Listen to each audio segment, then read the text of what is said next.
नमस्कार दोस्तों, जय हिंद जय Bharat. Welcome my YouTube channel CDRK Saini BEd classes. देखिए, हमारे यूट्यूब चैनल के माध्यम से आप सभी के लिए पाठ योजना निर्माण कार्यक्रम चलाया जा रहा है। इस पाठ योजना निर्माण कार्यक्रम के तहत आपके जो शिक्षण विषय हैं, इन शिक्षण विषयों पर आधारित पाठ योजनाओं का निर्माण आप किस तरह कर सकते हैं, कैसे उद्देश्य बना सकते हैं, कैसे विशिष्टीकरण, कैसे अपेक्षित व्यवहारगत परिवर्तन बनाते हुए किस प्रकार का आपको दृश्य श्रव्य का उपयोग करना है, किस तरह के प्रस्तावना के प्रश्न होने चाहिए, किस तरह आप उद्देश्य कथन कर सकते हैं, किस तरह आप मूल्यांकन के प्रश्न बना सकते हैं, आपको छात्रों को गृह कार्य का प्रश्न किस तरह का देना चाहिए, इन सब के बारे में आज की लाइव क्लास में आपको बताया जाएगा। देखिए, आज की जो लाइव क्लास हमारी होने जा रही है, इस लाइव क्लास में हम हिंदी गद्य पाठ योजना क्रमांक 7 के अंतर्गत रणथंबोर की यात्रा, जो रणथंबोर की यात्रा वृत्तांत है, इसके बारे में आपको पाठ योजना का निर्माण करना बताएंगे। तो यदि आप हमारे YouTube चैनल पर पहली बार आए हैं तो हमारे YouTube चैनल को सब्सक्राइब कर देवे और पास ही बने बेल आइकन के बटन को जरूर दबा देवे और इस लाइव क्लास के लिंक को WhatsApp Facebook पर अपने मित्रों को जरूर शेयर कर दे, जिससे आपके साथ साथ उनको भी पाठ योजना निर्माण करना आ सके। तो देखिए, जब हम हिंदी गद्य पाठ योजना का निर्माण करते हैं तो सबसे पहले वही शामपट पूर्ति का निर्माण करते हैं। शामपट पूर्ति के अंतर्गत वही कक्षा, दिनांक, विषय, विधा, कालांश, समय। देखिए, यहाँ पर जो इस क्लास में हम हिंदी गद्य पाठ योजना का निर्माण करना आपको बताएंगे। तो विधा के रूप में देखिए, मैंने गद्य लिखा है, विषय हिंदी शिक्षण लिखा है, और जो हमारा मुख्य प्रकरण है जिसके बारे में हम पाठ योजना का निर्माण करने जा रहे हैं, इसको 20 सेंटर में अंडरलाइन किया हुआ है, इन्वर्टेड कोमाज में बंद किया हुआ है। जब आप पाठ योजना का निर्माण करो तो आपको भी आपके मुख्य प्रकरण को अंडरलाइन और इन्वर्टेड कोमाज में जरूर बंद करना है। तो ये हुई हमारी शामपट पूर्ति। शामपट पूर्ति के बाद हम उद्देश्यों का निर्माण करते हैं। देखिए, उद्देश्यों का निर्माण करते समय हम विशेष ध्यान रखते हैं हमारा जो उद्देश्य है और जो हमारा प्रकरण है, इन दोनों के आधार पर ही हम विशिष्टीकरण और अपेक्षित व्यवहारगत परिवर्तन बनाते हैं। देखिए, जब हम गद्य पाठ योजना का निर्माण करते हैं, हिंदी गद्य पाठ योजना का जो पहला उद्देश्य होता है ज्ञानात्मक। अब ज्ञानात्मक से रिलेटेड ये विशिष्टीकरण और ये अपेक्षित व्यवहारगत परिवर्तन, आपको 2 से 3 विशिष्टीकरण और 2 से 3 ही अपेक्षित व्यवहारगत परिवर्तन बनाना होता है। इसी तरह जो दूसरा उद्देश्य है अवबोधात्मक, उससे रिलेटेड ये विशिष्टीकरण और ये अपेक्षित व्यवहारगत परिवर्तन, ये 2 उद्देश्य हुए। थर्ड नंबर का हमारा उद्देश्य है अभिव्यक्त्यात्मक। अभिव्यक्त्यात्मक से रिलेटेड ये विशिष्टीकरण और ये अपेक्षित व्यवहारगत परिवर्तन। इसी तरह जो 4th नंबर का उद्देश्य है कौशलात्मक, कौशलात्मक से संबंधित ये विशिष्टीकरण, ये अपेक्षित व्यवहारगत परिवर्तन। ये हमारे 4 उद्देश्य हुए। 5th नंबर का उद्देश्य है हमारा अभिरुच्यात्मक। अभिरुच्यात्मक से रिलेटेड ये विशिष्टीकरण, ये अपेक्षित व्यवहारगत परिवर्तन। इसी तरह जो 6ठे नंबर का उद्देश्य अभिवृत्त्यात्मक, अभिवृत्त्यात्मक से संबंधित विशिष्टीकरण, ये अपेक्षित व्यवहारगत परिवर्तन। देखिए, आपको भी इसी तरह इसी फॉर्मेट का निर्माण करते हुए आपको उद्देश्य, विशिष्टीकरण और अपेक्षित व्यवहारगत परिवर्तन बनाना है। कई जो महाविद्यालय वाले हैं वो सामान्य उद्देश्य और विशिष्ट उद्देश्य बनाते हैं, तो वो भी कोई इशू नहीं है, आप इन्हीं को सामान्य उद्देश्य, विशिष्ट उद्देश्य के अंतर्गत लिख सकते हैं। तो ये हमारे 6 उद्देश्य हुए। उद्देश्यों के बाद हम कक्षा शिक्षण सहायक सामग्री। कक्षा शिक्षण सहायक सामग्री 2 प्रकार की होती है, सामान्य और विशिष्ट। मुख्य होती है हमारी विशिष्ट शिक्षण सहायक सामग्री।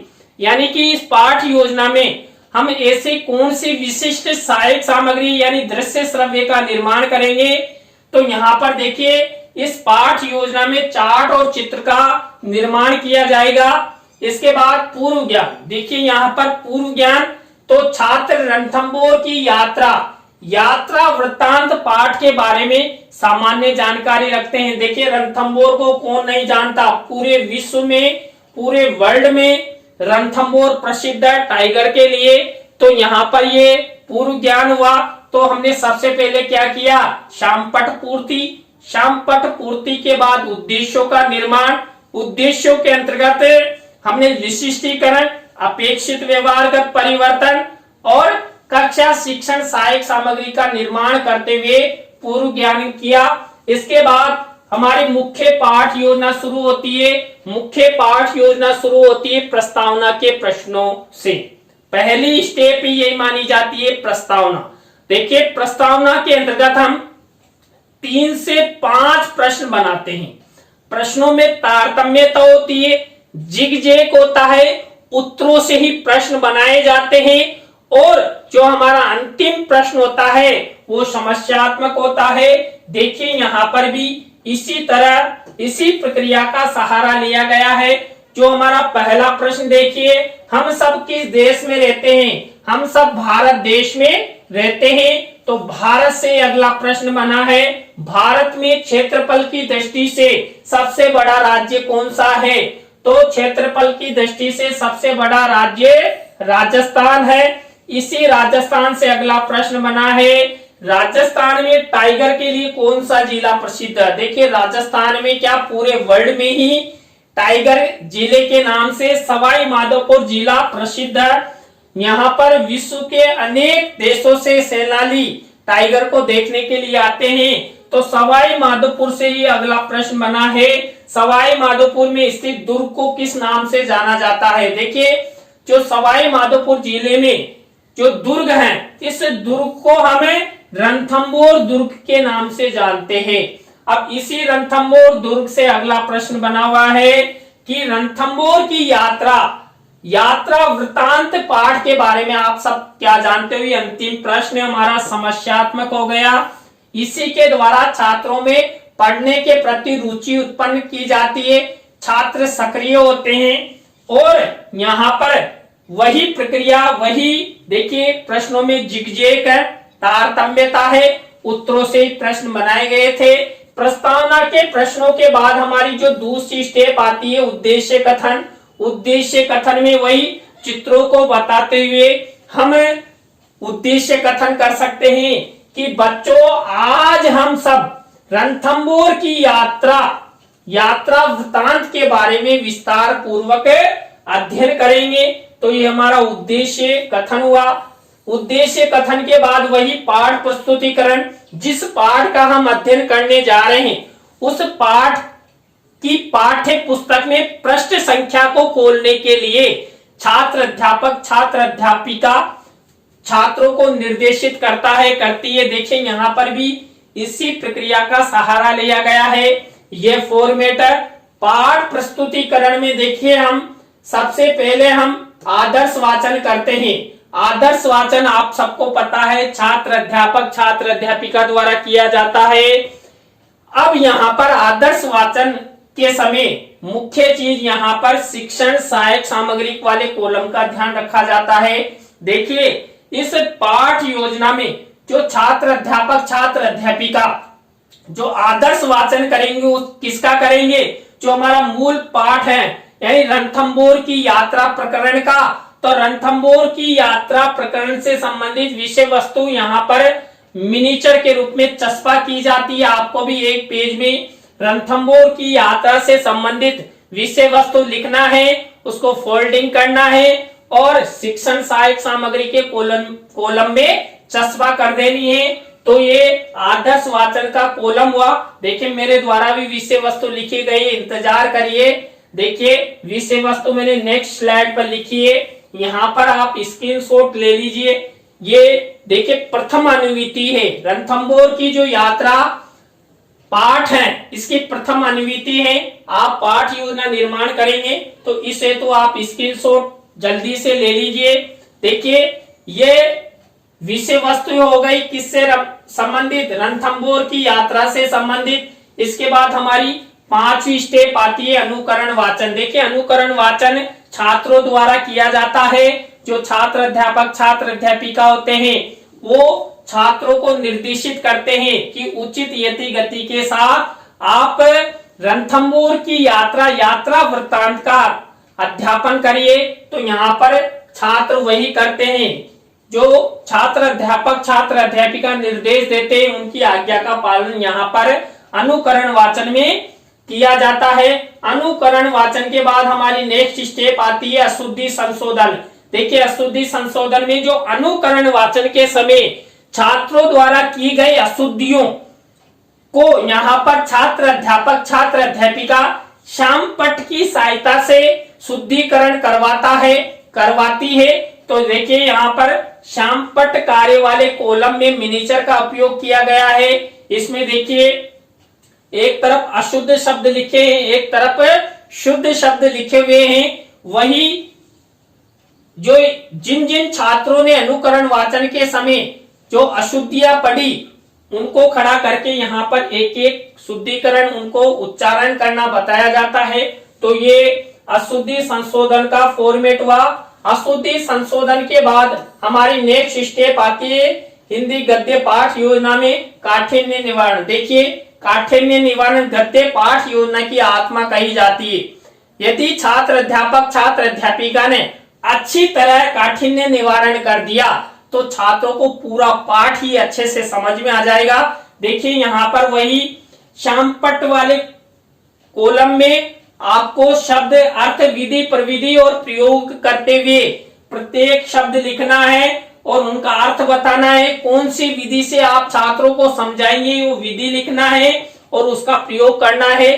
देखिए यहाँ पर वही 7 शब्द लिए हैं। आप 7 8 9 जितने भी शब्द लेना चाहे आप ले सकते हैं। वही ब्लैक शीट का मिनीचर आपको बनाना है, सिल्वर कलर के पेन से लिखना है और आपको शामपट्ट की सहायता से छात्रों को शब्दार्थ समझाना है। कठिन शब्द यदि छात्रों के समझ में आ जाते हैं तो आपकी पाठ योजना का जो मुख्य उद्देश्य है वो भी पूरा हो जाता है और छात्र व्याकरणिक ज्ञान भी प्राप्त कर लेते हैं। तो काठिन्य निवारण के बाद हमारी नेक्स्ट स्टेप आती है सारांश कथन। देखिए यहाँ पर जो रणथंभौर की यात्रा जो हमने प्रकरण लिया था इससे रिलेटेड ही सारांश कथन किया गया है। सारांश कथन 2 प्रकार से हम कर सकते हैं। एक तो देखिए चित्र के माध्यम से, एक ये जो मिनीचर है इस तरह का मिनीचर पर आपको सारांश कथन लिखकर उसको फोल्डिंग करके शिक्षण सहायक सामग्री वाले कॉलम में आप चस्पा कर सकते हैं। और देखिए सारांश कथन ज्यादा कठिन कार्य नहीं है तो आप चित्र के माध्यम से भी यहाँ पर सारांश कथन कर सकते हैं। तो ये चित्र और मिनीचर दोनों प्रकार से मैंने आपको बता दिया है कि आप सारांश कथन किस तरह कर सकते हैं। सारांश कथन के बाद नेक्स्ट स्टेप आती है बोध प्रश्न। देखिए हमने सारी प्रक्रिया अपना ली, अशुद्धि संशोधन कर लिया, काठिन्य निवारण छात्रों को बता दिया। अब विषय वस्तु में से ही हम छात्रों से बोध प्रश्न करेंगे। देखिए यहाँ पर बोध प्रश्न, ये बोध प्रश्न है और ये बोध उत्तर है। किससे रिलेटेड? रणथंभौर की यात्रा प्रकरण से रिलेटेड यहाँ पर बोध प्रश्न बनाए गए हैं। आपको भी इसी फॉर्मेट का उपयोग करते हुए बोध प्रश्न बनाने हैं। बोध प्रश्नों के बाद हमारी नेक्स्ट स्टेप आती है मौन वाचन। देखिए इस स्टेप के अंतर्गत जो छात्र अध्यापक छात्र अध्यापिका होते हैं, छात्रों को जो संबंधित जो हमने प्रकरण का अध्ययन किया, इस प्रकरण के अध्ययन हेतु छात्रों को मौन वाचन के रूप में पढ़ने के लिए आदेशित करती है। तो ये हमारी 10वीं स्टेप हो गई। हमारी नेक्स्ट स्टेप पर विचार विश्लेषणात्मक प्रश्न। देखिए जैसे काठिन्य निवारण गद्य पाठ योजना की आत्मा होती है, उसी तरह छात्रों में अंतर्निहित शक्तियों छात्रों के विचारों को निकालने हेतु विचार विश्लेषणात्मक प्रश्न किए जाते हैं। देखिए विचार विश्लेषणात्मक प्रश्न अति महत्वपूर्ण होते हैं। विचार विश्लेषणात्मक प्रश्न क्यों और कैसे वाले पूछे जाते हैं। देखिए आप 3 से 5 विचार विश्लेषणात्मक प्रश्न बना सकते हैं। देखिए यहाँ पर रणथंबोर की यात्रा से संबंधित विचार विश्लेषणात्मक प्रश्न बनाए गए हैं, आपको भी इसी तरह बनाने हैं। इसके बाद हमारी नेक्स्ट स्टेप आती है मूल्यांकन प्रश्न। देखिए मूल्यांकन प्रश्नों में वही मैंने आपको बता दिया है, 3 तरह के प्रश्न ले सकते हैं, वस्तुनिष्ठ, रिक्त स्थान, सत्य असत्य और लघुत्रात्मक अति लघुत्रात्मक से संबंधित। और आपको वही ब्लैक शीट का निर्माण करना है। ब्लैक शीट पर आपको वही सिल्वर कलर के पेन से लिखना है। और देखिए 2-2 प्रश्न लेते हैं, तो ये 6 प्रश्न हुए। और एक विशेष बात, आपको जब आप पाठ योजना डायरी में हिंदी गद्य पाठ योजना का निर्माण करो और उसमें जो मूल्यांकन प्रश्नों का जो सोपान बनाओ, उसमें आपको उत्तर नहीं लिखने। देखिए यहाँ पर किसी का भी मैंने उत्तर नहीं लिखा है। देखिए उत्तर छात्रों से पूछ कर लिखे जाते। जब आप ये रणथंबोर की यात्रा इस प्रकरण का कक्षा कक्ष में प्रस्तुतिकरण करेंगे तो उस समय छात्रों से पूछकर उत्तर लिखे जाते हैं। और जब आपका फाइनल लेसन होता है तो ये फाइनल लेसन के समय मूल्यांकन प्रश्न आपका जो लपेट श्याम फलक होता है उस पर लिखे जाते हैं। और वही कक्षा कक्ष में प्रस्तुतिकरण के समय छात्रों से पूछकर इनके उत्तर लिखे जाते हैं। अंतिम हमारी स्टेप होती है गृह कार्य की। देखिए गृह कार्य में वही निबंधात्मक प्रश्न दिया जाता है, आप 1 प्रश्न दे सकते हैं, 2 दे सकते हैं। और इसी फॉर्मेट का वही श्यामपट्ट कार्य वाले कॉलम में ब्लैक शीट का निर्माण, वही सिल्वर कलर का पेन, इस तरह आपको यूज करना है। तो ये हमारी आज की क्लास में हमने हिंदी गद्य पाठ योजना क्रमांक 7 रणथंबोर की यात्रा प्रकरण के बारे में आपको पाठ योजना का निर्माण करना बताया। तो आपको आज की पाठ योजना कैसी लगी कमेंट्स में हमें जरूर बताएं। अच्छी लगी हो तो लाइक करें, कमेंट्स करें और शेयर जरूर करें। दोस्तों आपके शेयर करने से हमारे चैनल की ग्रोथ होती है और मुझे भी लगता है कि आप सब मेरा सहयोग कर रहे हैं।